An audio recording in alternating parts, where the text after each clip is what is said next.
ce qui se passe ici au Congo, c'est comme une sorte de prostitution politique. Vous vous rendez compte que chacun peut se permettre de quitter un parti politique pour aller ailleurs en un clin d'œil et directement commencer à détruire les partis d'où il est venu ou d'où elle est venue. Ça peut être un homme ou une femme. Effectivement. Voilà.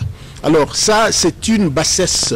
Alors, Monsieur le Président, une petite parenthèse. Le président Abdoulaye Wade du Sénégal a dit en 91, l'homme politique congolais souffre de ce que nous appelons le manque de culture politique. Êtes-vous du même avis que lui? Absolument. 15 ans plus tard. Absolument. L'homme politique congolais n'a pas encore atteint la maturité politique comme il se doit pour enfin diriger ce pays, pour enfin guider le peuple en tant que leader. Hein? Ça prendra du temps, mais l'espoir est là. Je vois qu'il y a quand même un changement. L'espoir du lendemain meilleur. L'espoir du lendemain meilleur. Donc vous incarnez. Mais bien sûr, non, enfin, moi je ne m'incarne pas.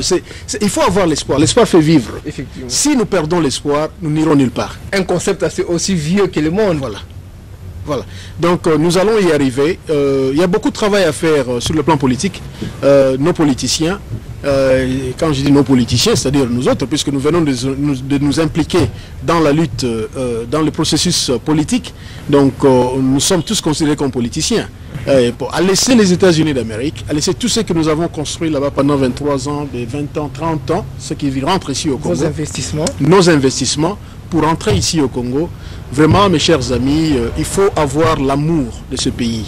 Il faut avoir l'amour de ce pays pour retourner dans des conditions pareilles, pour retourner dans le délestage que nous n'avons jamais connu aux États-Unis, que nous ne connaissons pas en Europe, pour entrer dans des rues, des cafouillages, des cafouillages. Et puis, pas seulement ça, dans la magouille, dans la corruption que nous vivons chaque jour ici dans ce pays, dans l'insécurité que nous vivons, tant sur le plan pour les candidats et même pour la population, puisque aujourd'hui nous sommes le 1er juillet.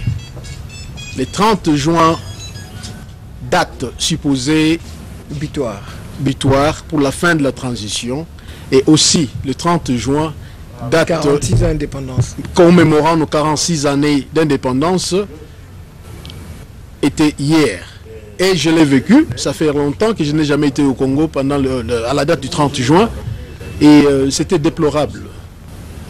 Qu'avez-vous remarqué concrètement?